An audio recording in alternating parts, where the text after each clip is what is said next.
l'école de demain. Et bien entendu, si vous voulez qu'on approfondisse un point ou un autre, on pourrait le faire à travers les questions. Je vous remercie et je vous rends la parole. Je vous remercie beaucoup, Monsieur Benzakour, pour votre intervention que j'ai trouvée très pertinente. Et pour compléter vos propos, j'invite Madame Moumni. Alors, Madame Moumni Amina, c'est une chercheuse scientifique à l'Institut national de recherche halieutique. Elle a été enseignante en management de la communication au sein de l'École supérieure d'ingénierie et des affaires à l'ISGA. Elle a été formée à la discipline positive et actuellement, depuis 2019, elle est coach scolaire de vie et professionnelle. Madame Moumni va aborder un peu le malaise que rencontre aujourd'hui l'enfant à travers son apprentissage. Je vous laisse la parole, Madame Moumni. Bonjour.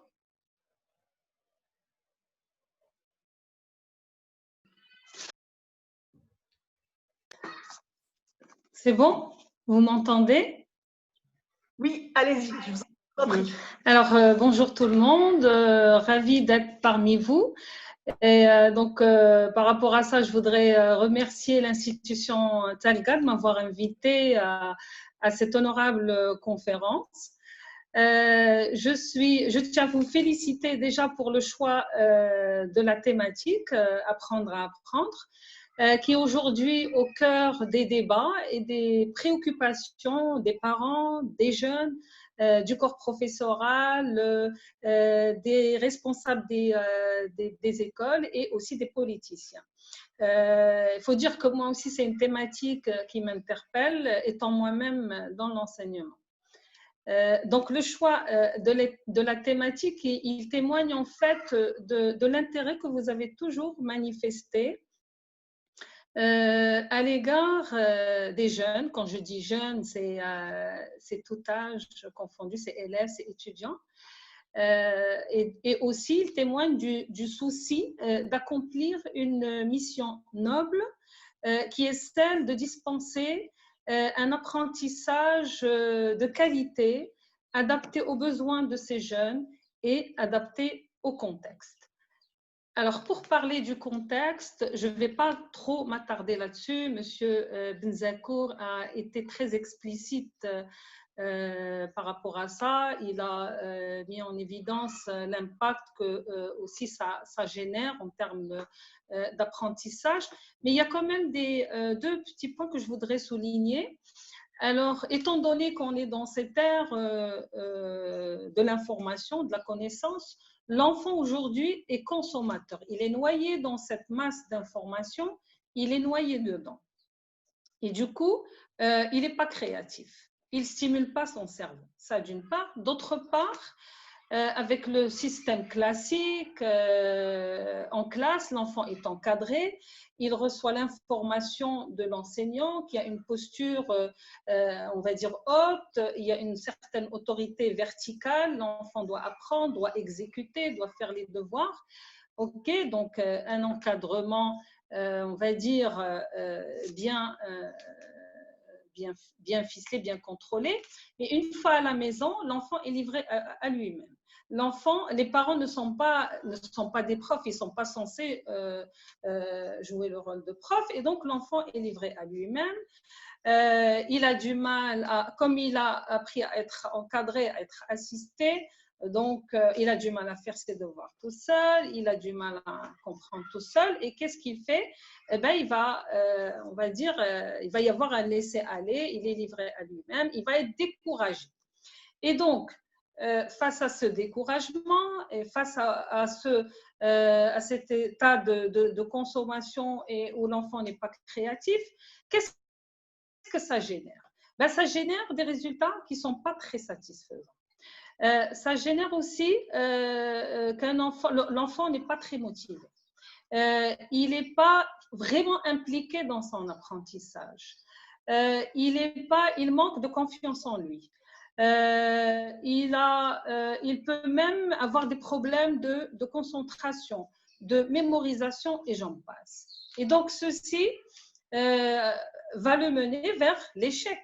C'est un peu systématique, vers l'échec, vers le décrochage scolaire.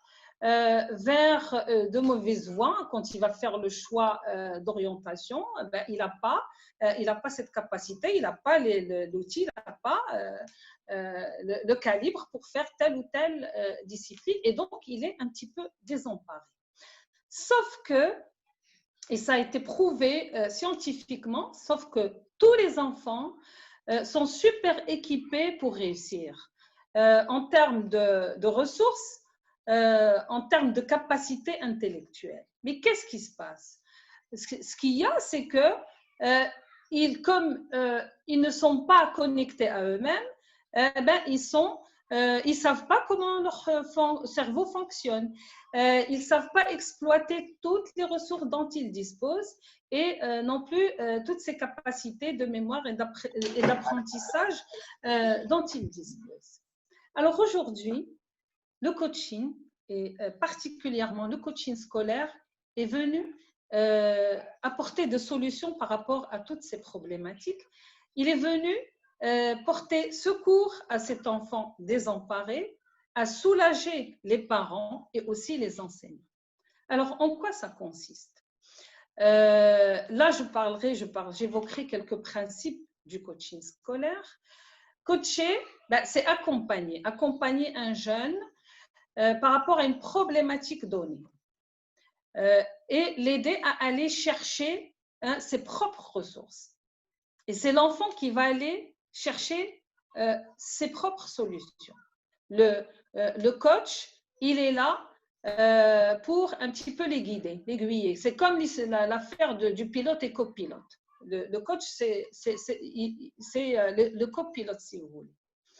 D'une part, donc, un accompagnement à la recherche de solutions par rapport à une problématique donnée qui est liée à l'apprentissage, par exemple, ou liée à la motivation.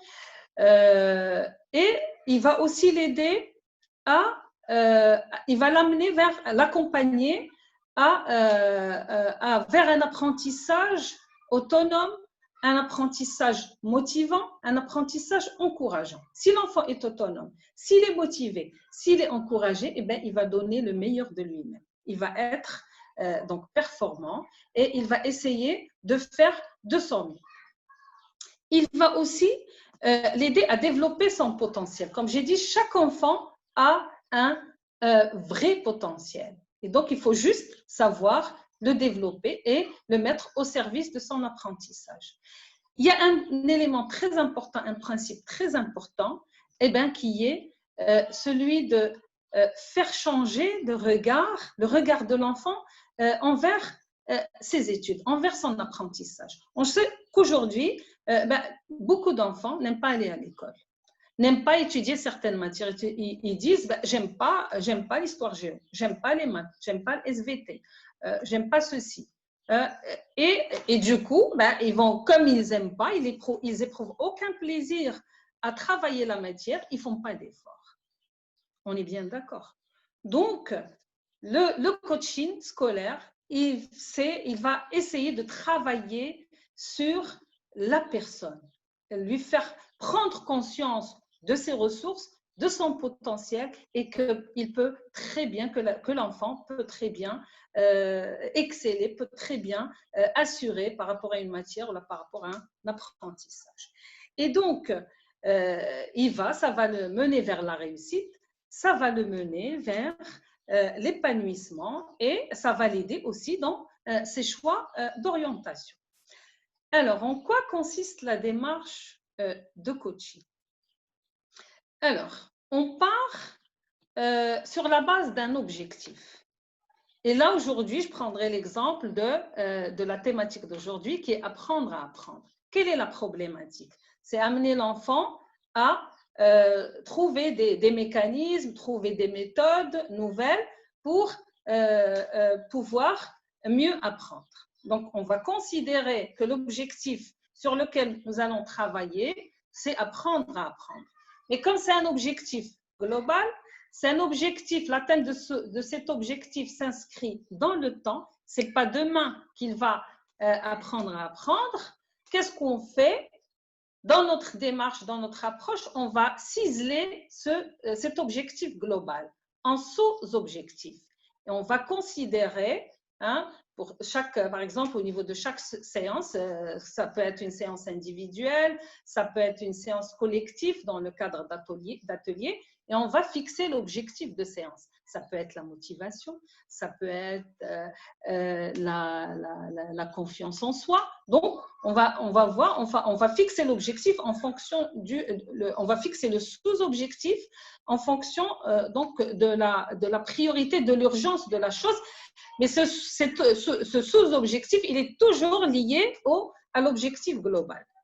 Alors, comment on procède? On va faire dans un premier temps un diagnostic. On va voir déjà ce dont dispose l'enfant. Quelles sont ses spécificités? Qu'est-ce qui caractérise cet enfant? On va aller par exemple chercher les traits de personnalité, hein, ses profils personnels. Est-ce que c'est un enfant qui est dans l'action, hein, le directif, ou là c'est un enfant qui est analyste, qui est dans l'analyse. Là c'est un enfant qui est beaucoup plus dans l'émotion, c'est un sympathico comme on dit. D'accord, il a besoin d'être aimé, il a besoin d'émotions pour pouvoir travailler. Est-ce que c'est un enfant, par exemple, qui veut être leader, on parle de profil promoteur. On va aller aussi chercher son système de valeurs. Quelles sont les valeurs que l'enfant peut mettre au service de son apprentissage et au service de l'atteinte de son objectif? On va chercher peut-être l'autonomie, la réussite, donc ses propres valeurs. Et pourquoi c'est important? Parce que c'est les valeurs qui conditionnent un petit peu son comportement, qui orientent ses actions. C'est quelque chose de très important. D'accord? Et on va chercher pour trouver ces valeurs qui vont l'aider à atteindre son objectif.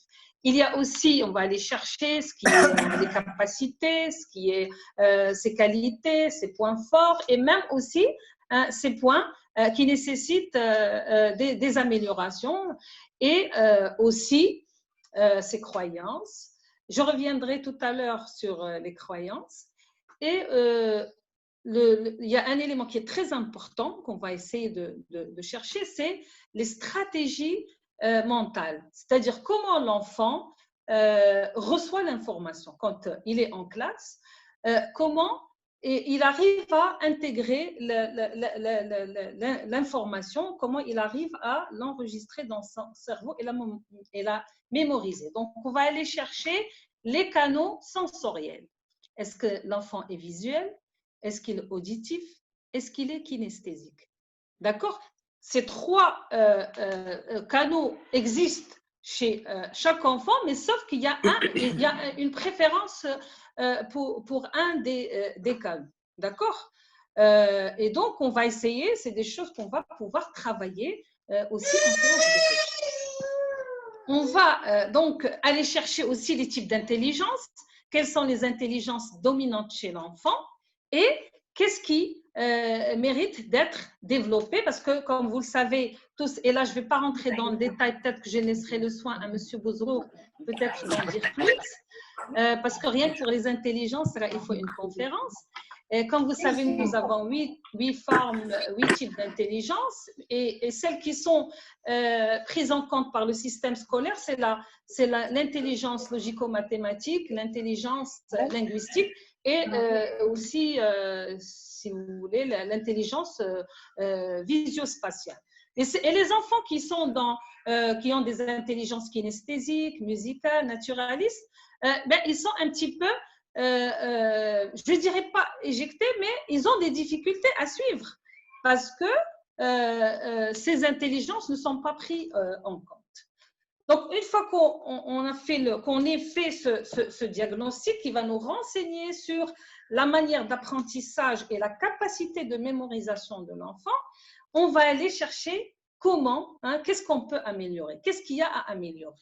D'accord? On va capitaliser déjà sur l'existant et on va aller chercher des autres ressources en posant des questions.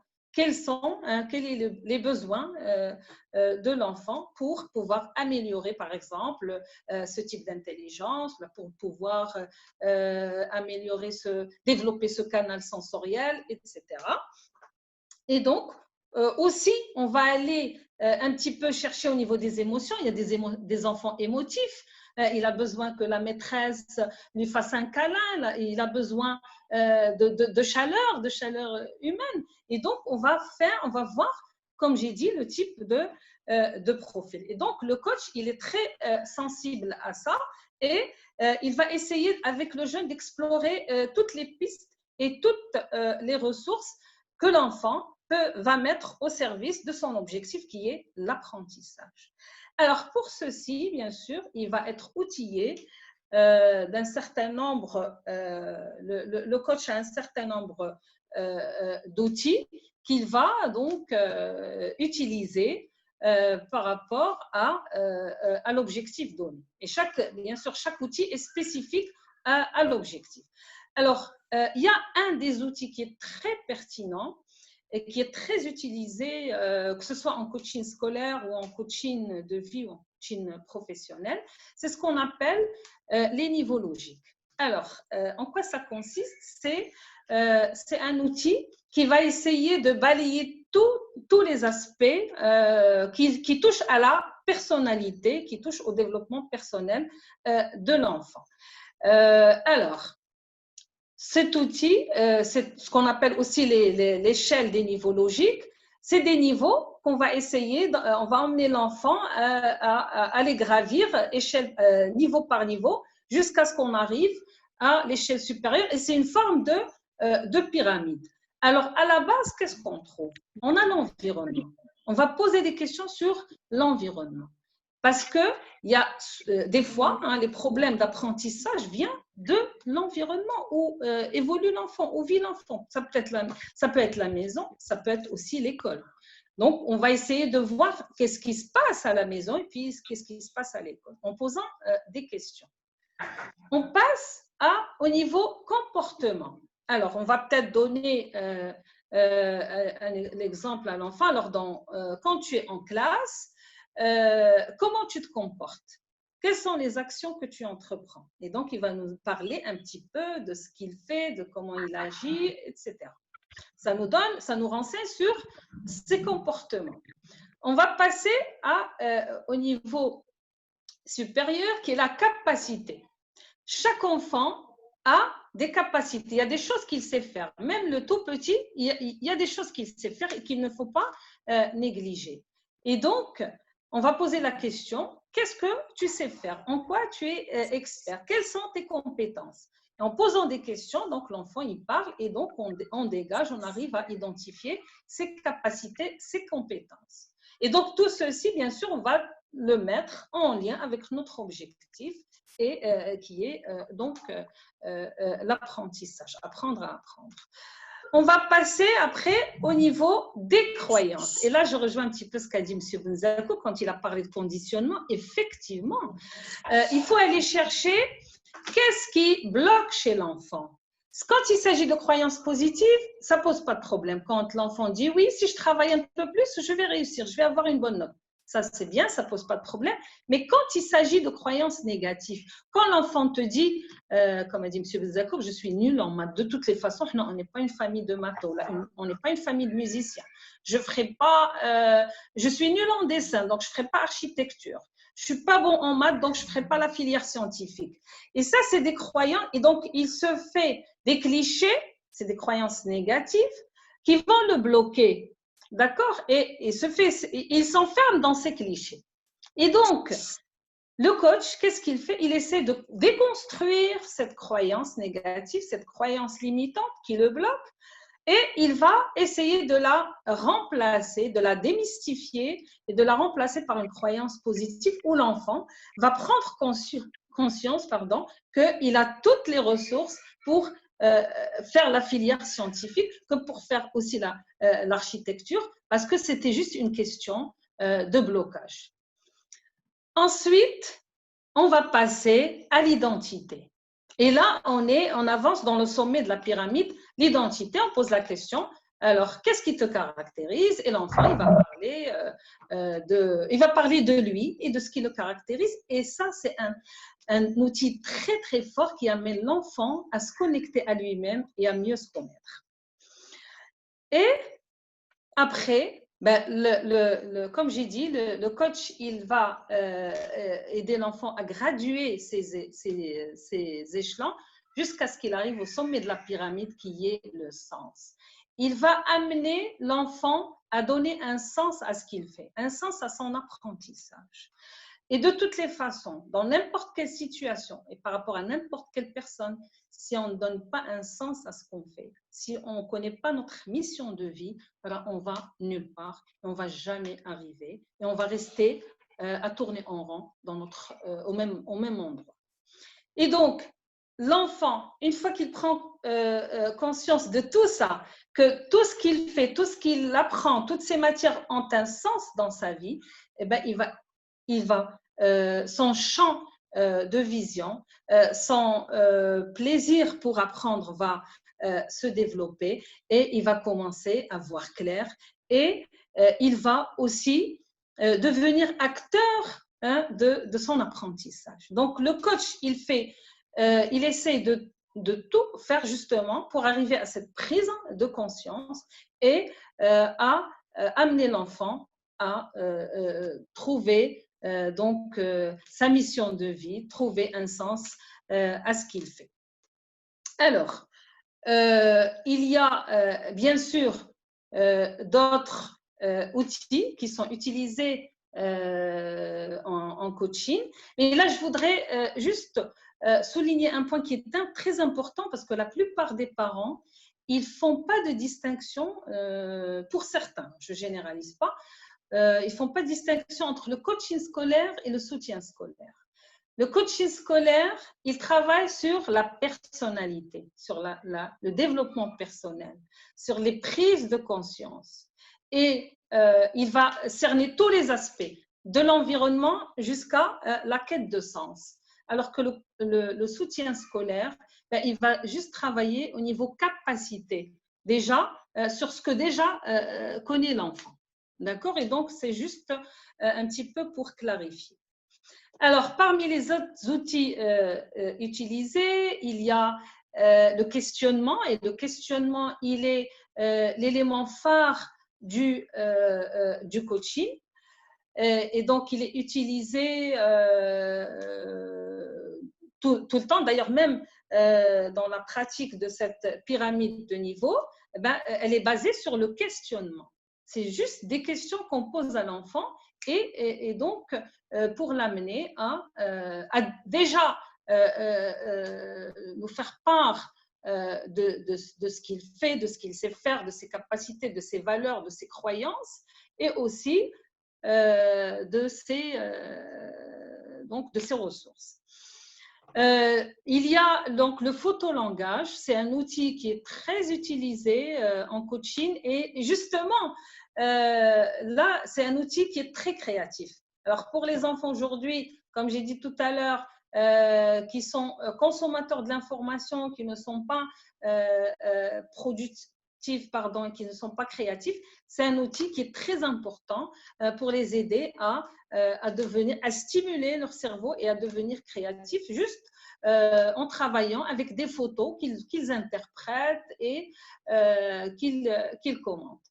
Il y a aussi donc le dessin surtout pour les visio-spatiales, ceux qui ont l'intelligence visio-spatiale et aussi ceux qui ont le canal sensoriel visuel très développé.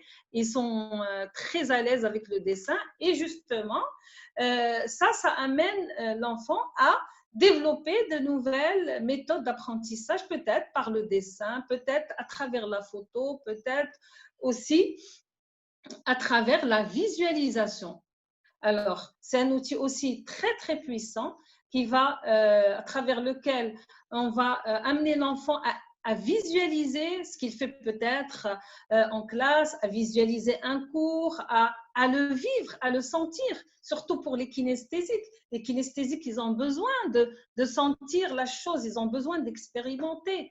Et donc, c'est un outil très, très puissant qui va amener l'enfant à visualiser le cours. Et donc, par exemple, un cours d'histoire ou un cours de géographie qui va essayer de visualiser un petit peu l'histoire, visualiser un petit peu les guerres, la situation. Et ça permet de faire des ancrages et l'enfant arrive facilement à retenir ses leçons, à retenir ses cours. Il y a aussi il y a un panel d'outils qui sont très, très puissants, mais qui sont adaptés en fonction de l'objectif. Et donc, le coach, il est expert dans le choix des outils, mais il laisse l'enfant expert dans sa problématique et dans son objectif. Et c'est l'enfant qui va trouver les solutions. C'est l'enfant qui va pouvoir accéder à son intérieur pour aller puiser les ressources dont il dispose et peut-être qu'avant, il n'a jamais eu le temps ou il n'a pas pu avoir accès à ces ressources-là. Et donc, le coaching, justement, l'aide à explorer toutes ces zones-là. Je vous remercie. Voilà, donc à travers tous ces outils, donc le coach va amener l'enfant à prendre conscience de son potentiel, de ses ressources, et il va l'aider à trouver sa voie, à être épanoui, à être autonome et à pouvoir faire les bons choix quant à son orientation, par exemple. Eh ben, c'est sur ces propos-là, Madame Oumni, on va donner la parole à Monsieur Bouzrou. Et donc, je termine juste pour dire je vous en prie. Juste pour dire que voilà, aujourd'hui, nous devons rassembler toutes nos énergies, profs, parents, coachs, justement, pour initier les enfants d'aujourd'hui à de nouvelles méthodes d'apprentissage et à faire d'eux des personnes autonomes, responsables et experts dans leur apprentissage. Et je vous remercie infiniment. Votre intervention nous a permis de prendre conscience de l'importance d'identifier les spécificités de l'enfant pour qu'on puisse lui donner tous les outils et tous les armes pour qu'il puisse avancer dans la société actuelle.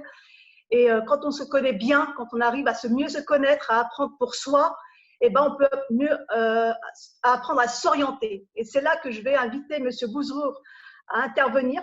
Alors, M. Bouzrour Lahsen, il a été certifié en Linear Metrics, l'outil psychométrique numéro 1 aux États-Unis. Il a été professeur remplaçant à George Washington Academy à Casablanca, ancien professeur de physique-chimie, lauréat de l'École normale supérieure de Casablanca, et il est inspecteur en orientation scolaire et professionnelle. Je vous souhaite la bienvenue, Monsieur Bouzrour. Je vous laisse la parole. Merci.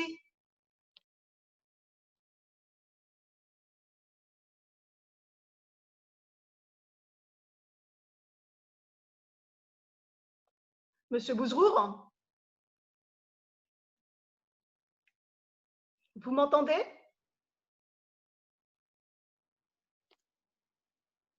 Ça y est? D'accord, c'est bon. Bonjour tout le monde.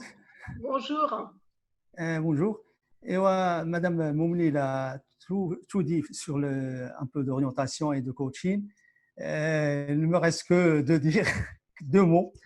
Bon, ce que je veux dire, moi, c'est… Il y a tellement de choses à dire, Monsieur Bouzrour. Vous avez encore les temps d'intelligence, vous avez encore des temps utiles pour s'orienter. Il y a tellement de choses à dire. Ne soyez pas modeste. Je vous en prie.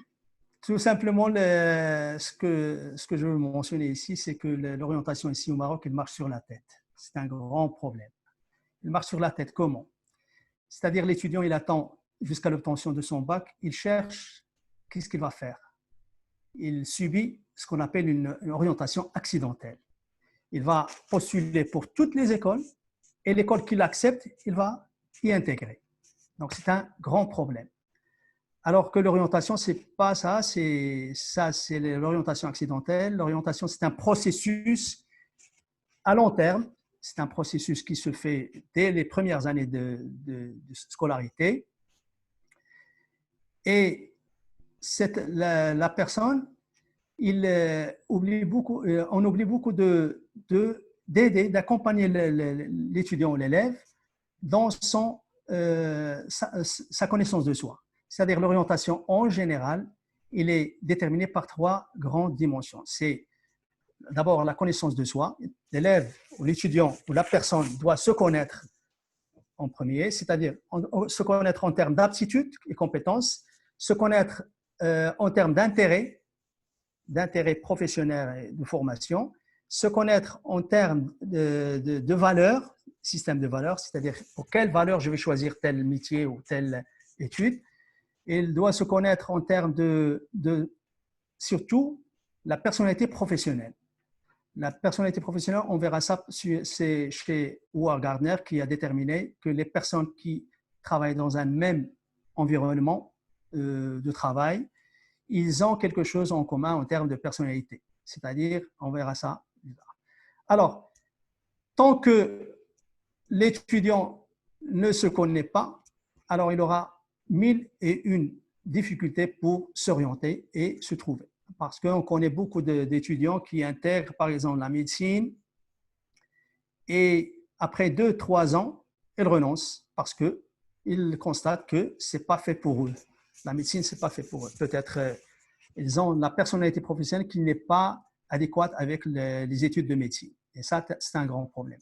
Alors, ils sont obligés de reprendre les études, soit ils font un décrochage scolaire, soit ils changent de cap, ils changent d'orientation. Et 3 ans, 4 années qui se perdent, je donne toujours l'exemple aux étudiants, je leur dis, ça se fait comme si on attend le bus, et le premier bus qui arrive, on saute sans savoir où il va. Après 3 arrêts, 4 arrêts, on demande à la personne qui est devant, le bus, il va où? Il vous indique, par exemple, il va dans une direction. Ah, ce n'est pas ma direction. Je descends le 4e arrêt, et après, je dois revenir à la première arrêt pour prendre mon bus adéquat. Donc, ça, c'est un grand problème. Alors, dans la connaissance de soi, l'étudiant ou la personne doit se connaître en termes d'aptitude, intérêt, traits de personnalité. Alors, pour se connaître, les aptitudes et les compétences, c'est à travers les intelligences multiples, par exemple. C'est une compétence, par exemple, il doit savoir quelle forme d'intelligence a la personne. Est-ce qu'il a, parce qu'on sait que les systèmes éducatifs, ici, dans le monde entier, à part quelques pays comme la Finlande, les États-Unis, la Grande-Bretagne, ils s'appuient sur le QI, le quotient intellectuel qui prend dans sa dimension 2 intelligences, uniquement 2 intelligences. L'intelligence linguistique ou verbalière ou langagière et l'intelligence logico-mathématique. Et puis, c'est tout. Les élèves, alors, si on compte sur cette distinction, on va dire que les élèves qui ne sont pas bien en maths et en physique, ils ne sont pas intelligents, alors que c'est non. Ils possèdent d'autres formes d'intelligence. Peut-être les intelligences multiples, l'extraordinaire de la théorie de Howard Gardner, qui est le père des intelligences multiples, c'est que ces intelligences, ils existent chez toutes les personnes. Bon, lui, il dit que la plupart des gens, ils ont les 8 formes d'intelligence. Moi, j'ai dit que toutes les personnes, ils possèdent les 8 formes d'intelligence, à des degrés différents, bien sûr, selon le travail. Plus on travaille une intelligence, plus il se démarque, il devient en première position, deuxième position. Si on nomme, par exemple, une intelligence, par exemple, si je fais pas la musique, par exemple, si une personne qui condamne ou qui juge que son fond n'est pas fait pour la musique, et la musique, ça ne sert à rien, ou bien le sport, ça ne sert à rien, c'est une erreur monumentale. Parce que c'est une intelligence qu'il faut développer et qui peut lui servir dans peut-être des études de, je ne sais pas, d'ingénierie, etc. Alors, oui, on connaît maintenant, par exemple, qu'en France, un système d'embauche qui m'a beaucoup frappé, c'est que on cherche un job pour un match de foot. C'est-à-dire, je postule pour un emploi, le directeur ou bien le patron, il m'invite pour un match de foot avec le directeur des ressources humaines, etc. Tout le monde est sur le terrain. et on joue au foot. Alors, d'après ce jeu-là, je vais constater que c'est la personne, est-ce qu'il a l'esprit de travailler en groupe, comment il gère ses émotions, etc. Et après une évaluation sur le terrain de foot, j'accorde, alors tu es accepté, rendez-vous dans une semaine ou 15 jours. Alors, c'est extraordinaire parce qu'à travers un jeu de foot, on peut détecter un petit peu, sans passer de concours, sans faire d'entretien, sans rien de faire. C'est-à-dire, on peut détecter les qualités, les limites et les défauts d'une personne sur un terrain de foot. C'est très intéressant. Alors, pour les intelligences, alors les formes d'intelligence qui existent, je dis que tout le monde, je souligne bien, tout le monde a ces 8 formes d'intelligence. Bon, il existe plus de 8 formes. Il y a aussi l'intelligence attentionnelle, l'intelligence émotionnelle. Alors, les intelligences, selon Howard Gardner, c'est l'intelligence logico-mathématique, la langagière et kinesthésique, c'est-à-dire le sport. Alors, parfois, nous, on néglige cette dimension-là. Parfois, l'élève ou l'enfant, il est excellent en foot, et on lui dit, oh, c'est pas la peine, ne fais pas le foot, fais tes études, c'est beaucoup mieux, les études. Alors que c'est pas ça. Alors qu'il faut prendre en considération cette intelligence qui est très importante. Alors, il y a l'intelligence interpersonnelle. Interpersonnelle, c'est-à-dire sa façon d'agir avec les personnes. Il y a des gens qui sont extrêmement doués dans cette relation. Ils font beaucoup de connaissances. Ils réussissent mieux dans les métiers, par exemple, comme commerce, marketing, etc. Parfois, on peut rentrer dans un magasin, on n'a pas l'intention d'acheter quoi que ce soit, et après, quelqu'un qui vous aborde, avec sa façon, vous achetez 2 ou 3 articles, par exemple. Pour la simple raison, c'est une personne qui sait bien parler, qui a un don sur le plan interpersonnel. Il y a aussi l'intelligence interpersonnelle, c'est-à-dire les gens qui savent, qui ont une très, très bonne connaissance de soi, parce que cette intelligence intrapersonnelle, il entraîne l'intelligence interpersonnelle. Si je me connais très, très bien, en termes mes limites, mes points forts, etc., je peux transmettre ça et connaître les émotions des autres, etc. Donc, les 2 intelligences, ils sont en corrélation positive. Il y a aussi l'intelligence naturaliste. Naturaliste, c'est-à-dire les gens qui sont intéressés par tout ce qui est nature, etc. Ils travaillent. Si on va faire la corrélation avec la typologie de Hollande, c'est-à-dire le RIASEC, on va voir que les intelligences multiples, sont en relation avec la typologie de Hollande. Par exemple, les botanistes, par exemple, les gens qui travaillent, les naturalistes. Les naturalistes, ou les gens qui ont l'intelligence naturaliste, ils aiment travailler dans la nature, comme un volcanologue, comme je ne sais pas, un ingénieur agronome, etc. Et ils ont la personnalité réaliste, c'est-à-dire ils aiment beaucoup travailler en plein air. Ce sont des gens qui travaillent en plein air. Alors, il y a aussi une intelligence qu'on mentionne très, très peu, c'est l'intelligence existentialiste. C'est quoi l'intelligence existentialiste?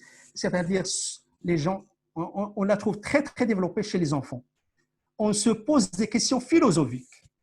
Les gens, par exemple, est-ce que Dieu, il a une voiture décapotable, par exemple? C'est une question, parfois, les enfants, parce que le Dieu, c'est grand, toujours on place le Dieu dans une position très, très haute. Alors, l'enfant, il imagine que la voiture décapotable, il est possédé seulement par les rois et au-delà. C'est-à-dire, même le Dieu, est-ce qu'il a… Donc, c'est une intelligence. Et on sait d'après la neuroscience que l'enfant, il a cette intelligence très développée, l'intelligence existentialiste, parce que l'enfant ou la personne, de naissance, il naît avec 100 milliards de neurones. 100 milliards de neurones. Avec 15 000 connexions synaptiques. Bon, chaque neurone, il a 15 000 connexions synaptiques. Qui dit connexion synaptique, c'est bon, c'est un peu scientifique, etc.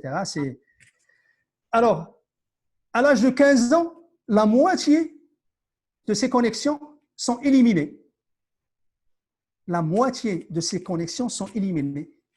À votre avis, qui a éliminé ces connexions? C'est nous, les parents, le système éducatif. On ferme les robinets. Au début, les robinets sont ouverts et après, on ferme la moitié de ces robinets. Tu ne sais pas faire ceci, tu es nul, tu ne sais pas nager. Comme a dit M. Benzacourt, le conditionnement, c'est très, très important. Les renforcements positifs.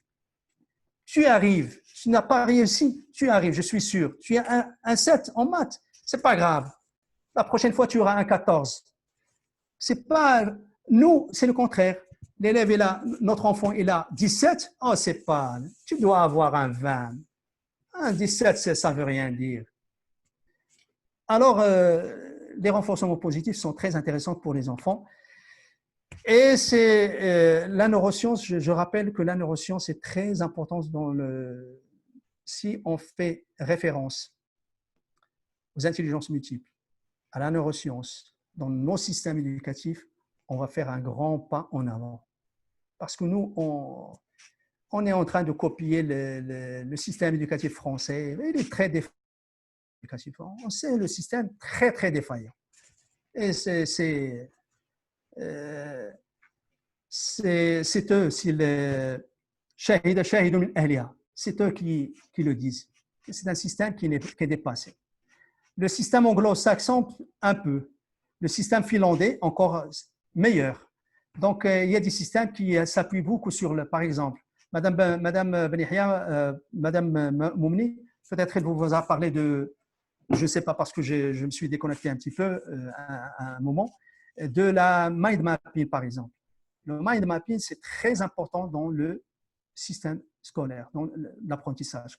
Tout simplement parce qu'on fait travailler les deux hémisphères cérébraux, l'hémisphère droit et l'hémisphère gauche. Et la collaboration des deux hémisphères cérébraux, il donne un résultat très positif. Parce que nous, dans les systèmes éducatifs, on n'utilise ou bien c'est la moitié gauche ou bien la moitié droite. Et rarement, quelques connexions entre le droit et le gauche. Rarement. Bon, c'est les couleurs, par exemple. Les couleurs, c'est très important. Faire apparaître les couleurs pour les enfants, c'est parce que selon le VACOG, vous connaissez, il y a des gens qui sont visuels. Et 95% de la population mondiale, elle est visuelle, y compris moi et vous. Donc, on est visuel, auditif, bon, on a le visuel et l'auditif aussi, mais c'est une combinaison. Alors, donc les intelligences multiples, si on arrive à intégrer les intelligences multiples dans nos systèmes éducatifs, c'est très… Parce que en intégrant les intelligences multiples dans le système, on va éveiller certains, par exemple, comme je vous ai dit, il y a 4 ou 3 intelligences qui sont apparents, et les 3 ou 4 autres, ils sont latents. Avec le travail éducatif, c'est-à-dire des enseignants et les parents, on peut réveiller les intelligences qui sont latentes. Ils sont là, mais ils ne sont pas renforcés, ils ne sont pas travaillés. Donc, et on peut trouver chez une personne 5 ou 6 intelligences qui sont bien apparentes et travaillent tous ensemble. Ce sont les… Alors, comme je dis toujours, il y a aussi, ça c'est en termes de connaissance de soi, donc chaque élève, chaque étudiant, chaque personne, je dis même, doit savoir quelle forme d'intelligence est là.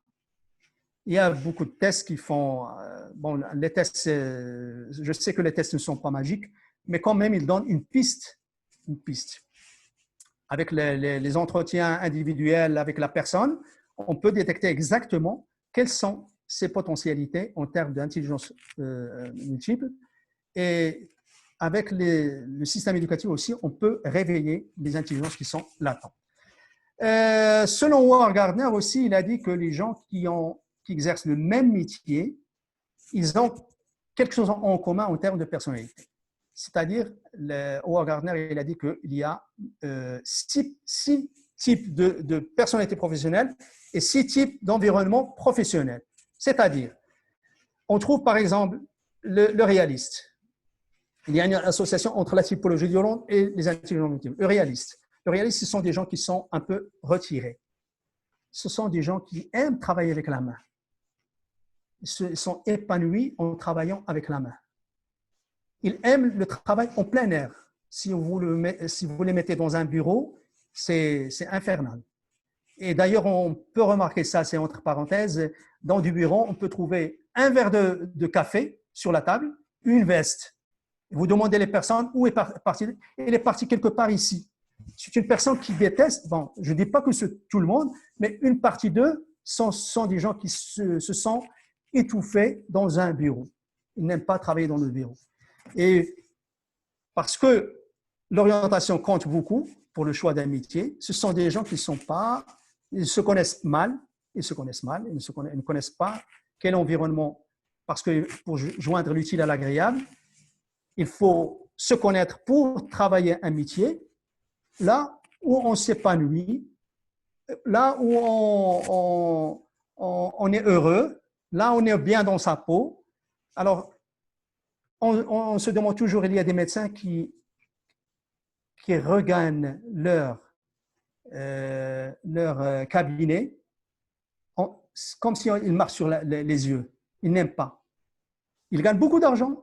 Il a fait la médecine pour gagner beaucoup d'argent. Et je connais pas mal de médecins qui sont des professeurs dans les facs de médecine, etc., qui n'ont rien à voir avec la médecine. Et je leur dis toujours, vous n'êtes pas fait pour la médecine. Vous êtes professeur universitaire dans l'université de médecine, vous enseignez l'esthétique et vous êtes en train de faire le commerce. Vous achetez et vous vendre, etc., etc. Et si je vous dis qu'est-ce qu'ils vendent pendant des saisonnièrement, c'est-à-dire pendant des saisons, ils vendent, peut aller même jusqu'à vendre des moutons. Donc, ça n'a rien à voir. Un entrepreneur avec un investigateur. Alors, les types de personnalités professionnelles, selon Howard Gardner, on a dit que le réaliste, c'est en termes de traits de personnalité, ce sont des gens qui sont matérialistes. Ils travaillent avec la main. Il peut être un menuisier, un mécanicien, comme il peut être un grand chirurgien. Comme il peut être un ingénieur topographe ou agronome, etc. Il travaille avec les machines et les animaux. Il peut être un vétérinaire, par exemple. Il aime travailler avec les objets ou les animaux. Donc, il peut être un mécanicien, ingénieur mécanicien, comme il peut être un mécanicien de voiture, d'auto, etc. Donc, ce sont des gens qui sont bien dans leur peau. Ils choisissent ce métier parce que les traits de personnalité coïncident bien à cet environnement de travail. Ils sont un peu retirés, c'est-à-dire tout simplement parce qu'ils n'ont pas le relationnel. Le relationnel, c'est-à-dire l'intelligence interpersonnelle, il est un peu minime chez eux, il n'est pas bien développé parce qu'ils sont toujours avec les machines. Ils ne sont pas en relation avec les autres. Il y a ce qu'on appelle la personnalité professionnelle investigatrice ou intellectuelle. Ce sont des gens qui aiment la recherche scientifique. Et en termes d'études, ils peuvent faire 13-14 ans d'études sans problème. Ce n'est pas un problème pour eux. C'est des investigateurs. Donc, ce sont des investigateurs ou ce sont des intellectuels. C'est vrai qu'ils sont un peu retirés. Ce n'est pas parce qu'ils sont compliqués, tout simplement parce qu'ils sont toujours en train de penser et réfléchir à une théorie mathématique, à un vaccin pour le Covid-19, par exemple. Donc, ils sont toujours en train de penser et réfléchir. C'est pour cela qu'ils aiment beaucoup le calme, pas beaucoup de monde. Ce sont les vrais scientifiques, je parle. Alors, il y a la personnalité artistique. Ce sont des gens qui aiment l'art. Il peut être l'art, les langues, par exemple, la littérature anglaise, française, espagnole, etc. La musique, le sport, bon, le sport, tout ce qui est artistique. Tout ce qui est artistique. Il y a aussi l'intelligence, pardon, il y a le type social. Le type social, il travaille en groupe pour les aider, comme un professeur, comme un conseiller en orientation, comme l'administration, par exemple, l'administration. Monsieur Boudrour, oui. Il vous reste une petite minute. Il faut qu'on passe aux questions. Le temps passe très, très vite. C'est un grand plaisir de vous écouter, je vous assure. Soyez juste avec moi, madame. Je suis toujours Amina. avec vous. Je vous en prie. Et aussi l'intelligence, je termine tout de suite. Non, allez-y, je vous en prie. Il y a l'environnement aussi artistique, il y a aussi l'entrepreneur. L'entrepreneur, lui, c'est une personnalité qui aime beaucoup le tapage. Il aime beaucoup le tapage. On les trouve, par exemple, dans le Parlement, la politique. On les trouve, ce sont des gens qui, en termes d'orientation scolaire, les entreprenants, ils choisissent comme filière le commerce, ils réussissent parce qu'ils ont ils travaillent, ils ont le sens ou la fibre de direction, c'est-à-dire aiment diriger les gens. Si le social aime travailler dans un groupe pour les aider, les entrepreneurs, ils aiment travailler dans un groupe pour les diriger et les contrôler, et c'est le chef, toujours. Donc, c'est les entrepreneurs. Donc, c'est très important de connaître son type de professionnel. Et finalement, le C, le classique, les Américains appellent classique, mais le système français l'appelle le conventionnel. Le conventionnel, il aime travailler dans un bureau, il aime l'organisation, très méthodique, ce sont très méthodiques dans leur travail. Si vous rentrez dans un bureau d'une personne qui est de type conventionnel, il est très ordonné, il n'a aucun problème à suivre les directions de la hiérarchie, sans problème. C'est le contraire de l'entrepreneur. Il n'aime pas la hiérarchie.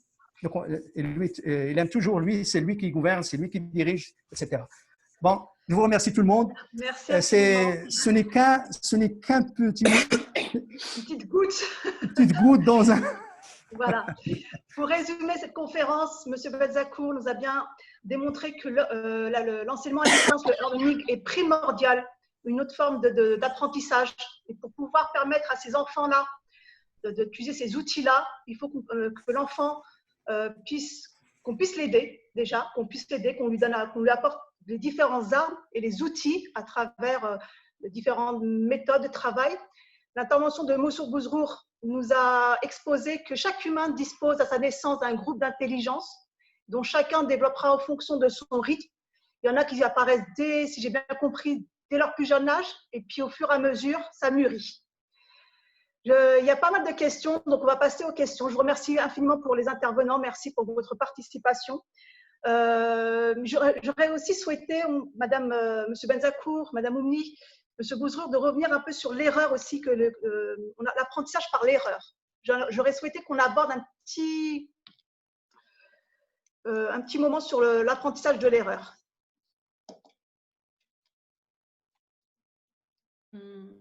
Oui, très rapidement, après je passerai aux questions. Vous voulez qu'on intervienne, c'est ça? Oui, voilà, très rapidement, s'il vous plaît. Alors justement, en coaching, on considère l'erreur comme une opportunité d'apprentissage. Et donc, aussi, il y a une nouvelle approche, une nouvelle démarche d'éducation, ce qu'on appelle la discipline positive, qui a ramené un nouveau regard sur l'échec et sur la mauvaise note, sur voilà, sur tout ce qui est négatif, il faut le prendre comme une bonne opportunité, le saisir comme une belle occasion pour que l'enfant tire les meilleurs apprentissages de cette situation. Donc, c'est le regard qui doit changer, hein, le regard des profs, le regard des parents envers l'échec et ne pas se focaliser sur la mauvaise note parce que derrière la mauvaise note, il y a un besoin. Donc, il faut aller, au lieu de dire pourquoi tu as eu une telle mauvaise note, mais aller poser la question, qu'est-ce que tu ferais pour améliorer, de quoi as-tu besoin pour améliorer ce résultat? D'accord, il faut vraiment analyser l'erreur pour permettre l'enfant… voilà, et tirer le meilleur apprentissage. Voilà, Monsieur Benzakour, vous voulez intervenir? Votre micro. C'est-à-dire que c'est ce que j'ai dit tout à l'heure par rapport à l'état d'esprit fixe et l'état d'esprit de croissance. Quand devant une mauvaise note ou devant un échec, celui qui est en état d'esprit de croissance, il va dire j'ai besoin de m'améliorer dans cette matière, j'ai besoin de monter en compétence et ainsi de suite. C'est-à-dire toujours il est dans le positif. Alors que celui qui est dans l'état d'esprit fixe, pour lui, c'est un échec, une mauvaise note. Soit ça le réconforte dans sa incapacité d'aller de l'avant, ou alors, tout simplement, il va le sentir comme une humiliation. C'est-à-dire, et c'est pour ça qu'il n'avance pas. C'est ça la différence entre l'un et l'autre. Et le travail consiste à changer cet état d'esprit en état d'esprit de croissance. Alors, je ne sais pas si je peux ajouter un mot sur le e-learning. Ou est-ce que d'abord, M. Bouzrour, il veut ajouter quelque chose par rapport à ça?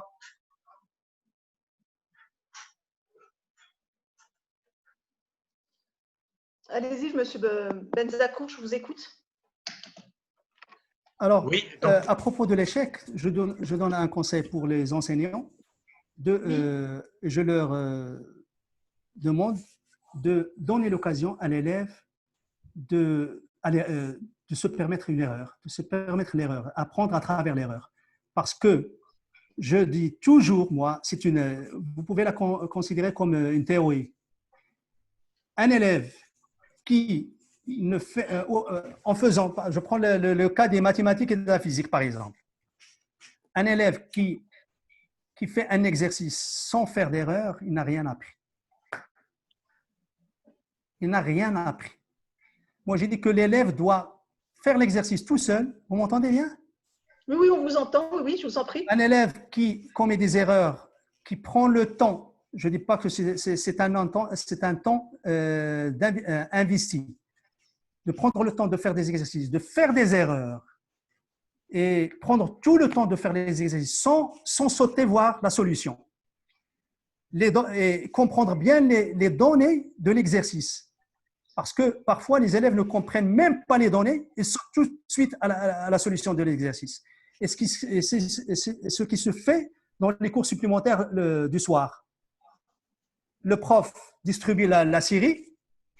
La dernière copie qu'il donne à l'élève, il tourne au tableau pour résoudre le problème. Il ne donne pas l'occasion à l'élève pour faire l'exercice. Et c'est une erreur monumentale. Tout à fait. Investir du temps pour ancrer les données dans l'intérieur de son esprit et commettre des erreurs. Et au cours de la correction, il va apprendre des choses. Il va dire que, par exemple, la masse volumique, c'est M sur V. Moi, j'ai confondu, je mets le volume sur la masse. Ça, c'est une erreur. Je vais l'enlever parce que je vous donne un petit quelque chose. Je me rappelle, nous étions trois élèves on travaille en collaboration, on travaille ensemble. C'était le niveau de tronc commun actuellement, ou la seconde en type mission. Le prof de chimie nous a donné une série d'exercices de chimie. On est parti au Centre culturel français, on a fait l'exercice, toute la série. Au cours de la correction, tout est faux. Tout est faux. L'erreur, d'où vient l'erreur? Dans l'équilibre chimique de l'équation, on omet toujours les coefficients stéchiométriques de l'équation. Bon, je parle un petit peu chimie. Scientifique. Scientifique, mais ce n'est pas grave. On en met un petit quelque chose qui s'appelle le coefficient stéréométrique de l'équation chimique.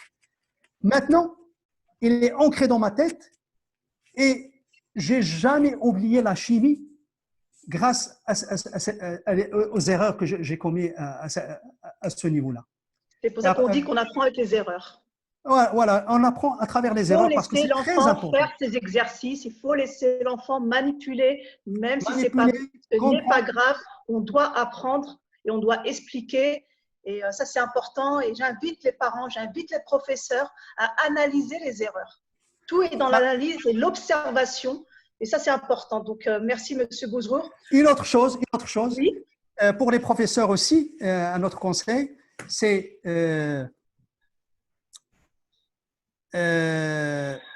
la méthodologie de travail. Comment on travaille les maths et la physique. Les maths, l'élève toujours, l'erreur des élèves, c'est qu'ils font le cours aujourd'hui, ils ne voient pas le cours aujourd'hui, ils laissent jusqu'à demain. Le prof continue le cours sans que l'élève assimile le cours d'hier. Il y a plusieurs parties du cours et quand il veut passer un contrôle continu, il veut réviser. Et c'est très difficile, c'est comme une montagne de problèmes. Donc, il faut que l'élève soit à jour. Terminé. Merci. Donc, merci. Merci au public. On va passer aux questions. Oh là là.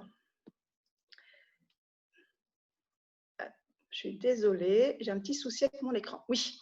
Alors, la première question, je pense que je l'attribuerai à M. Benzakour. Est-ce que la situation actuelle n'est que le fruit de la manière brutale avec laquelle le e-learning a été adopté? Si oui, comment et à quel niveau de notre école des actions de remédiation peuvent être entreprises?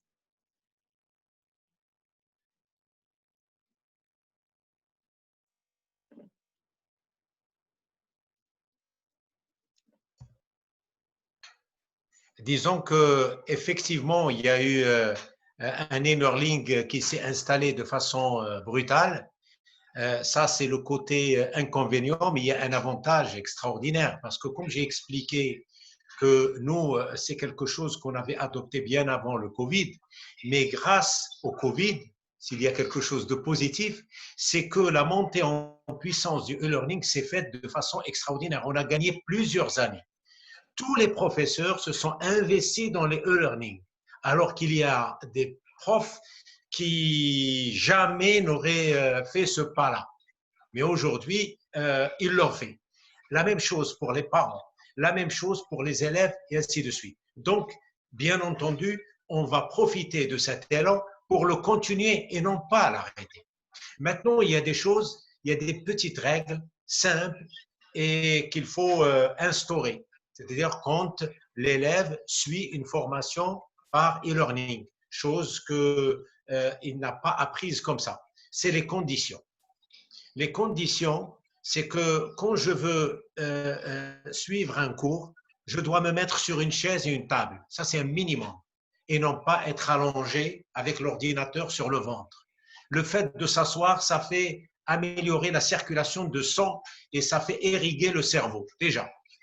Ensuite, il faut arrêter l'ensemble des icônes de l'ordinateur et ne laisser que l'icône de la plateforme. Mettre le téléphone, si on a un téléphone, sur mode avion. Si on a l'habitude de travailler avec de la musique, avec le e-learning, si on tient vraiment à mettre une musique, il faut mettre une musique sans parole. Parce qu'avec les paroles, on ne retient pas. Ou plutôt, on va retenir les paroles de la chanson. Donc, il y a des petites règles comme ça. Et puis, comme on l'a dit tout à l'heure, faire les devoirs, faire les quiz. Et c'est comme ça qu'on participe à sa formation. Maintenant, au niveau des parents, il faut mettre les conditions. C'est-à-dire, avec ou sans e-learning, il faut qu'au niveau de la maison, il y ait une sérénité du travail pendant le moment où l'élève travaille. C'est-à-dire qu'on ne lui demande pas d'aller s'enfermer dans sa chambre pendant qu'on reçoit du monde au milieu de la semaine et on fait la fête et on parle et tout, et lui, il est enfermé. Et naturellement, il va le prendre comme une punition. Et il y a des règles à respecter dans la semaine, dîner tôt, les temps de devoir, les respecter, et ainsi de suite. Il faut vivre en harmonie, en famille, pour obtenir de la qualité. C'est-à-dire, même avec tout ce qu'on peut dire et tout ce que, s'il n'y a pas une harmonie au niveau de la famille, ben, on ne crée pas les conditions pour mieux travailler. Donc ça, c'est vraiment le b.a.-ba. Alors maintenant, il y a une chose qu'on doit apprendre à nos enfants dès leur jeune âge, simple et qu'on n'a pas évoqué, c'est la gestion du temps.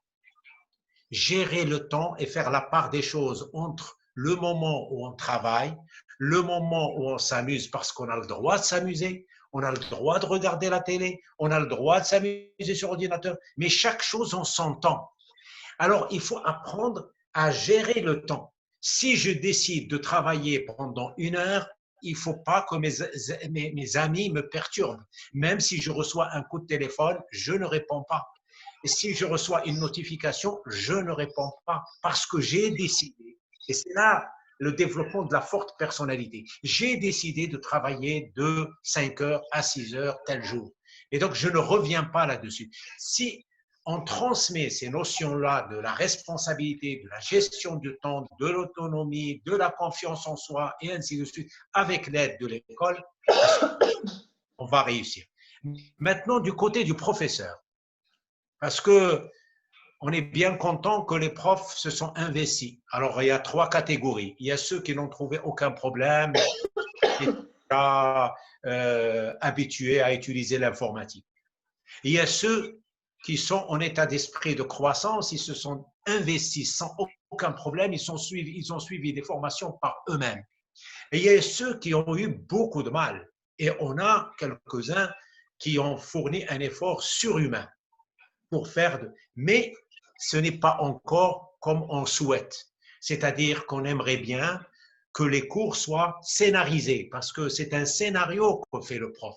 Il faut que dans le cours par visioconf ressemble à un cours en présentiel où on donne l'impression à celui qui suit le cours qu'il est en interaction.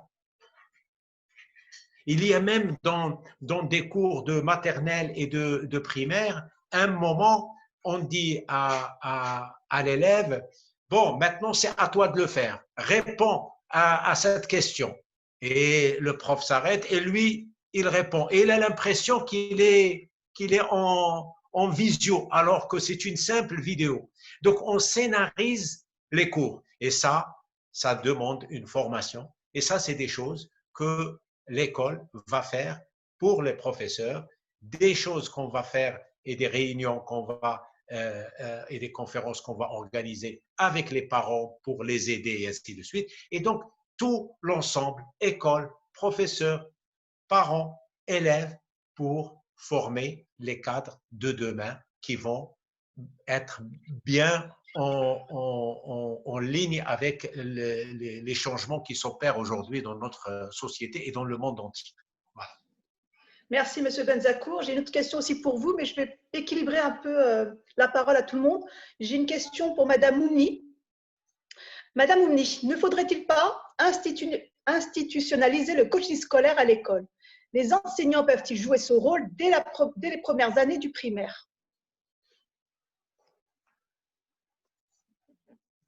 Ben, c'est le souhait, en fait. C'est ce qu'on souhaite, nous, en tant que coach, ou là, en tant que parent, ou là, en tant qu'élève. C'est que, justement, l'école et les nouvelles méthodes d'apprentissage intègrent l'approche coaching dans ces méthodes d'apprentissage. Et donc, bien sûr, pour ça, il faut il faut des formations. Et déjà, moi, ce que je pourrais dire, c'est que déjà, l'enseignant ou le maître, la maîtresse, là, quelque part, elle pratique du coaching. Mais c'est juste que c'est pas peut-être contextualisé, peut-être qu'elle ne maîtrise pas tous les aspects du coaching et elle va peut-être pas aller jusqu'à la prise de conscience chez l'enfant, mais il est déjà pratiqué dans certains établissements. Il y a beaucoup de profs qui ont pris conscience de ça parce que ça les aide dans leur pratique. Et moi, je connais des maîtresses qui pratiquent du coaching sans avoir été formées et ça apporte de très, très bons résultats. Donc, oui, il faudrait l'institutionnaliser. Et là, c'est un message que je lance à toutes les personnes concernées, les décideurs, les politiciens, et aussi les directeurs d'établissement, maintenant, c'est le moment de, justement, de donner la place à cette approche-là, qui ne va, bien sûr, qui va soulager, comme j'ai dit, l'enfant, le parent et aussi l'enseignant. Voilà, j'espère que mon appel aura un écho. J'espère aussi, parce que je me souviens dans mes années. Effectivement, là, c'est quelque chose qui est très demandé. C'est même une urgence. C'est devenu une priorité. Merci. Tout à fait. C'est comme les outils. Il y a certains professeurs qui utilisent par exemple la carte mentale, le mid-mapping. Mais pour les parents, pour eux, c'est une découverte. Donc, tant que ce n'est pas resté historique comme le cours classique, modèle de Marcel Pagnol, ça, ils vont dire, mais c'est quoi cette carte mentale? Il n'y a pas de cours. Alors, oui, pardon, tout à l'heure, oui, il y a un panel d'outils et justement, c'est le mind mapping, la carte mentale, c'est un outil qui est très prisé par rapport à cet objectif, par rapport à l'apprentissage, surtout pour les enfants qui ont le canal sensoriel visuel, ils sont très à l'aise dans le mind mapping. Imagine que tout le cours, ils peuvent le schématiser, le présenter sous forme de carte avec les couleurs et ils arrivent à retenir parfaitement le contenu du cours. Voilà, merci. Merci beaucoup. Une question pour Monsieur Bouzrou. On a une petite question. Est-ce que l'hôtellerie, c'est un bon choix?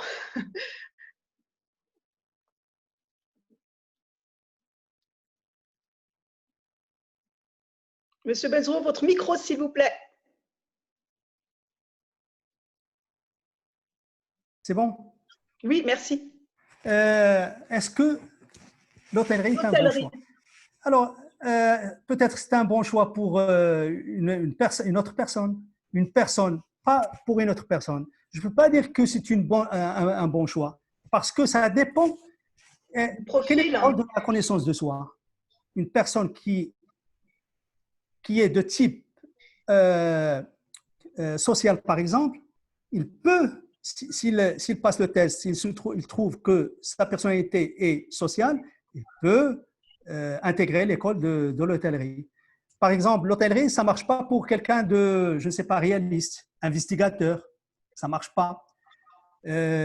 Ça marche pas pour ça marche pour un entrepreneur. La personnalité entreprenante peut faire l'hôtellerie, par exemple, parce que il affronte les gens, il a le relationnel, il aime beaucoup le tapage, il aime être sous les projecteurs. Donc, ce sont des gens qui… Donc, à chaque personnalité correspond un métier bien précis. Donc, il faut chercher un petit peu quelle personnalité la personne qui a demandé la question, quelle personnalité est là? Est-ce qu'il va s'épanouir dans son métier d'hôtellerie ou non? Parce que s'il n'a pas la personnalité professionnelle sociale ou entreprenante, par exemple, parce que le code, il est constitué de trois lettres. Par exemple, E, il doit avoir le code E, S et ES, par exemple. Là, il va réussir le métier. S'il a un autre code E, I, R, par exemple, ça ne va pas. Ça ne marche pas. Donc, ça dépend de la personnalité professionnelle. Je ne peux pas dire que c'est un bon choix. C'est comme si quelqu'un qui me dit, est-ce que les lettres, la branche littéraire, est-ce qu'il est moins coté que la branche scientifique? Il n'y a pas une bonne filière et une mauvaise filière. La bonne filière pour la personne, c'est celle qui a ses compétences, ses compétences. et l'intérêt qu'il a pour la matière dans cette filière-là. Est-ce qu'il aime les mathématiques, la physique? Alors là, la branche scientifique, elle est bonne. C'est ça, donc c'est question d'orientation. L'orientation, je vous promets que l'année dernière et cette année, la réforme de l'orientation va s'instaurer. Elle est très prometteuse, très prometteuse. On aura dans chaque lycée un professeur principal et un conseiller en orientation avec des séances tout au long de l'année, c'est-à-dire des séances de la maturation vocationnelle, c'est-à-dire apprendre à l'élève les métiers, la connaissance de soi, etc. Donc, j'espère qu'on va dans le bon sens. Nous, on a eu l'occasion de vous avoir reçu chez nous au Centre Socrate français, donc une très belle expérience avec les élèves et aussi avec les parents. Merci. Une question pour Monsieur Benzacourt. Alors, il y a tellement… Alors, Monsieur Benzacourt, le e-learning suppose de l'autonomie, ce dont manquent nos jeunes. Peut-il marcher dans un contexte comme le nôtre? Écoutez, on parle beaucoup d'autonomie. Il faut aussi que les parents acceptent l'autonomie de leur enfant. C'est difficile pour notre société. Un enfant autonome n'est pas toujours un enfant facile à gérer. Et donc, là aussi, il faut le savoir. Effectivement, on reste fait tout sans le vouloir pour que l'enfant ne soit pas autonome, même à un âge avancé. Maintenant, par rapport au e-learning, il ne faut pas croire, on ne va pas avoir un e-learning à 100%. Il va y avoir ce qu'on appelle le mixed learning ou le learning hybride en français. C'est-à-dire qu'il y a une partie qui est faite à distance et une partie en présentiel avec un tuteur et ainsi de suite.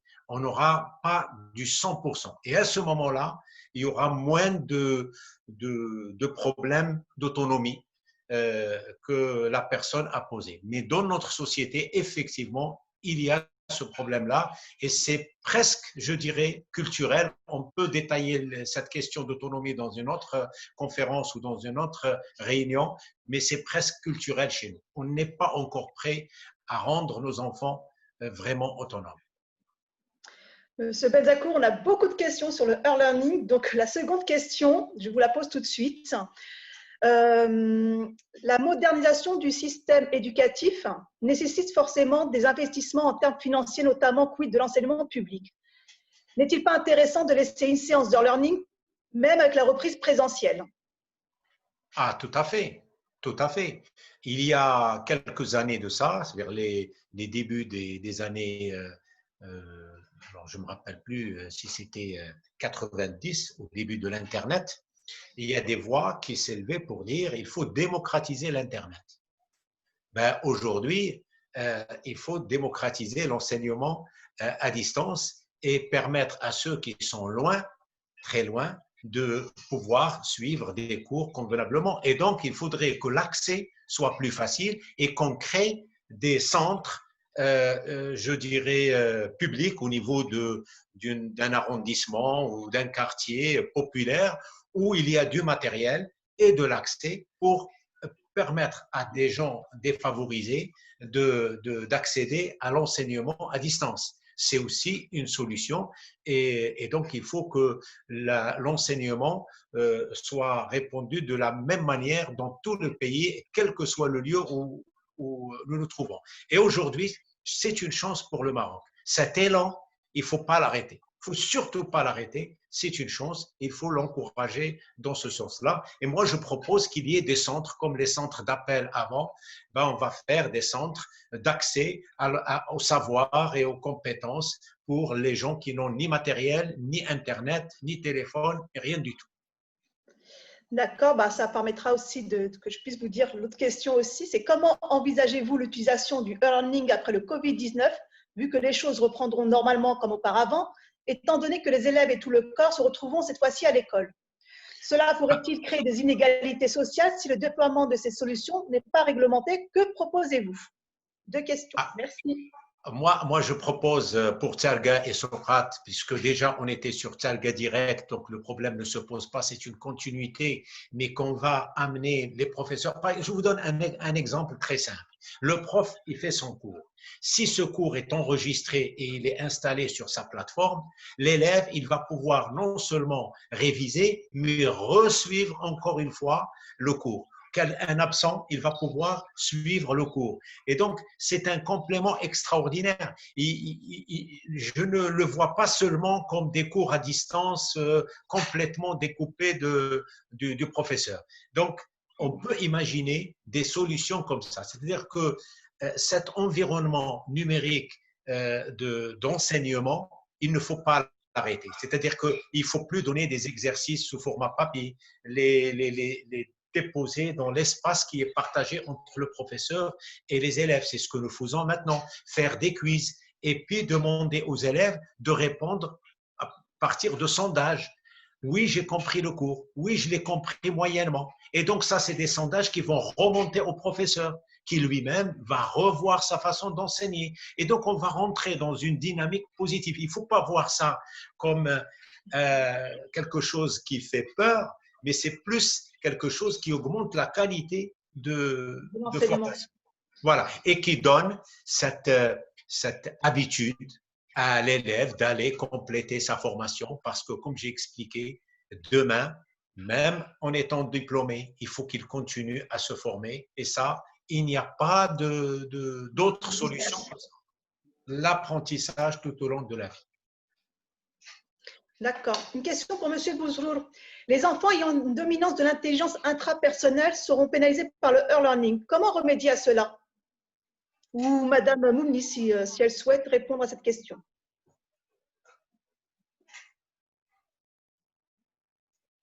Reposer la question. Vous voulez bien reposer la question? Les enfants ayant une dominance de l'intelligence intrapersonnelle seront pénalisés par le e-learning. Comment remédier à cela?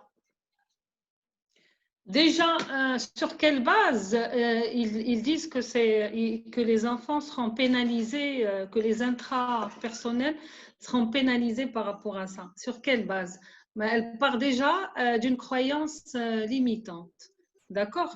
Rien ne certifie, rien n'atteste qu'un enfant qui a pour dominance l'intelligence intrapersonnelle va avoir des difficultés. Moi, je pense qu'au contraire, comme c'est des enfants qui arrivent à se motiver eux-mêmes, qui ont le référentiel de motivation interne très développé, qui ont accès à leurs ressources parce qu'ils sont toujours dans l'introspection, au contraire, et que le e-learning, il est en contact direct avec l'outil.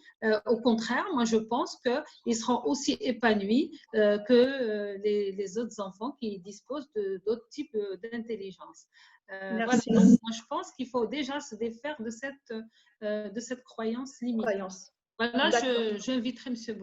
Bouzrour à compléter.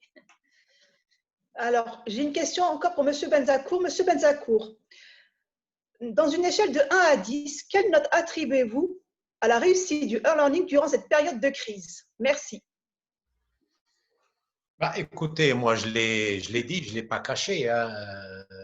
Au niveau de la qualité, c'est-à-dire au niveau de connexion, tout le monde s'est connecté, il n'y a pas de problème.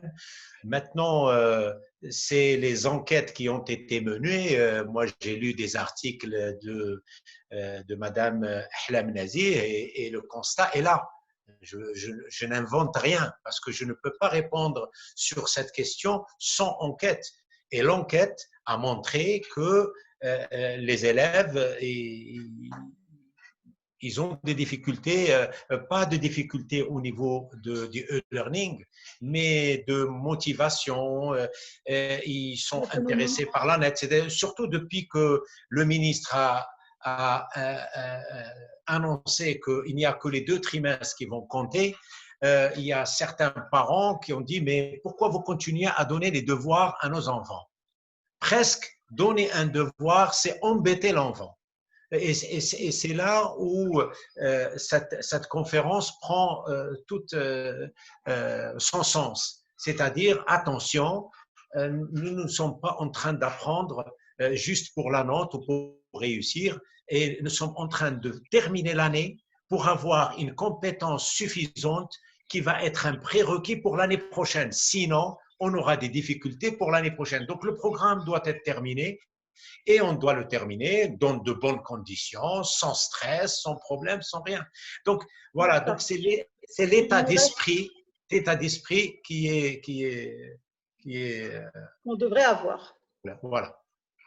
Il nous reste encore 3 minutes. Je vous pose une dernière question. Merci beaucoup. Il y a tellement de questions. Merci pour votre participation. Alors, une question. Bonjour. Merci pour cette conférence enrichissante.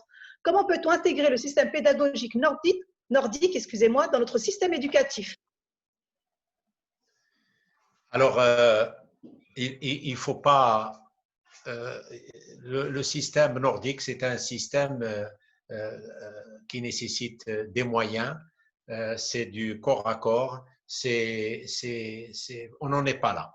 On n'en est pas là. On a un enseignement aujourd'hui de masse. On a d'autres problèmes à résoudre. Je ne parle pas de Tsalga, je parle de façon générale. Oui, en général.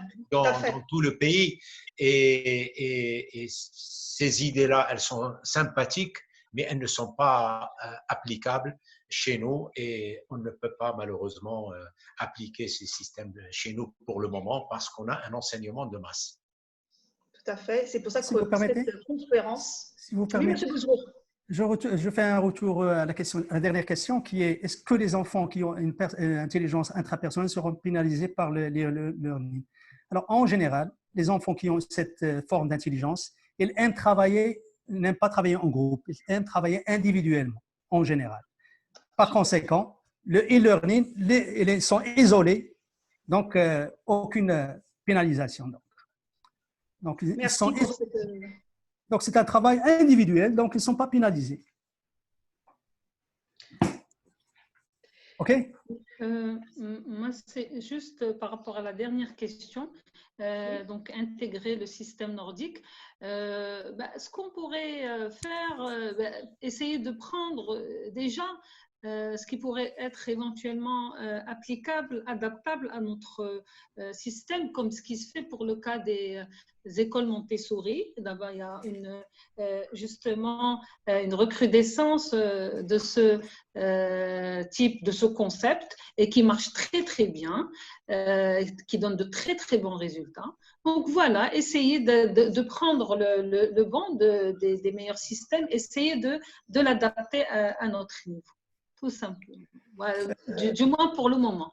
Parce qu'effectivement, c'est question de moyens et donc essayer de faire des adaptations. Merci. Merci beaucoup. Je laisse la parole à Monsieur Ben Saidi. La conférence prend fin malheureusement. On a passé un très bon moment. Monsieur Ben Saidi. Alors, merci beaucoup. Merci pour tous les intervenants, Monsieur Benzako, Monsieur Bozrour, Madame Moumni, Madame Amina Oumiloul qui a animé cette conférence par excellence, Madame Zeynep Brada qui nous a honorés par sa présence dans ce débat. C'est une conférence qui ne va pas être la dernière. On a beaucoup de questions qui demandent beaucoup de réflexion et moi personnellement, on se donne rendez-vous peut-être dans une semaine ou plus pour une conférence un peu spécifique qui va être enrichissante par rapport à l'actualité, par rapport à tout ce qui va aider nos élèves, nos parents de Targa Socrate ou bien tout le public qui est en relation avec l'enseignement marocain. C'est un besoin pour tout le monde, toutes les familles, tous les élèves demandent un peu maintenant, surtout à la fin de l'année, demandent comment on va faire, quelle est l'orientation surtout qu'on doit choisir. Donc, ce sont des choses, des questions qui se posent. On va réfléchir pour programmer une conférence en ligne pour répondre à tout le monde. Je vous remercie beaucoup, infiniment, et je remercie tous les parents, les élèves qui sont présents Et on se donne rendez-vous peut-être dans une semaine. À très bientôt, Inch'Allah. Monsieur Benzakour, un mot, Monsieur Bouzrour, Madame Moumni. Merci. Je suis très content de participer à cette conférence-là, surtout avec M. Benzakour, Madame Moumni, M. Saïdi et surtout Madame Amina. Merci. Alors pour ma part, c'était un réel plaisir déjà d'être parmi ces honorables personnes. Là, ce qu'on a présenté, c'est juste un avant-goût. J'espère qu'on aura l'occasion donc de partager avec vous sur d'autres thématiques. Donc c'était une conférence de sensibilisation aussi de prendre conscience par rapport aux changements qui s'opèrent actuellement. Et donc, à très, très bientôt. Merci. Merci infiniment, madame. Ben, écoutez, moi, j'ai Madame Brada n'a pas… Madame Brada, il est parti. Il est parti. Ouais. Moi, j'ai passé un excellent moment et je suis très ravi donc, de partager ces moments avec vous et d'échanger. Et ce n'est qu'un avant-goût pour une série de conférences et de séminaires un peu plus pointus et pour répondre à des interrogations pour les parents. Ce qui a changé aujourd'hui par rapport à avant, et ça c'est quelque chose qu'on n'a pas beaucoup évoqué, c'est les neurosciences, c'est la connaissance du cerveau et maintenant les choses se font avec beaucoup plus je dirais, de détails qu'avant et on a une meilleure connaissance des comportements des uns et des autres et on peut les faire je veux dire, apprécié par tout le monde. Donc, je vous donne rendez-vous à bientôt, à très bientôt. Et merci, Monsieur Ben Saïdi. Et merci beaucoup parce que vos étudiants ont de la chance d'avoir un directeur général, docteur en informatique, parce que ça, il faut le dire, qui a mis tout son poids pour mettre en place un e-learning avec des plateformes qu'on ne trouve nulle part dans des écoles ou dans des lycées comparables.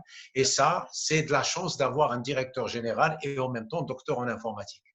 Voilà. Merci beaucoup. Merci à vous. Oui, un petit mot, oui, à l'égard de M. Saïdi. Oui, madame. Parce que c'est lui qui a insisté à ce que je participe. Merci beaucoup. Merci vraiment infiniment. C'est un devoir. Merci à vous. Pour cette invitation honorifique. Et puis, merci aussi à Madame Amina Oumiloul. Et je pense que ce n'est que le début, Inch'Allah, d'une belle coopération, Inch'Allah, et collaboration. Merci. Et merci Madame Brada, merci Monsieur Benzakour. C'est vraiment une vocation, hein. D'animer, ça a été parfait. Merci infiniment, Monsieur Benzakour. Merci à tous les intervenants. Une grande animatrice. Madame Brada, un mot peut-être pour… À mon tour, je remercie tous les intervenants, toute l'équipe derrière cette belle conférence. Et puis vivement la prochaine. Inch'Allah. Voilà, merci à tous les participants aussi d'être présents avec nous. Merci beaucoup. Merci à tous. Merci. Et puis, je vous souhaite une très belle soirée. Merci beaucoup infiniment. À très bientôt. Merci. À très bientôt, Inch'Allah. À bientôt. Merci. À bientôt.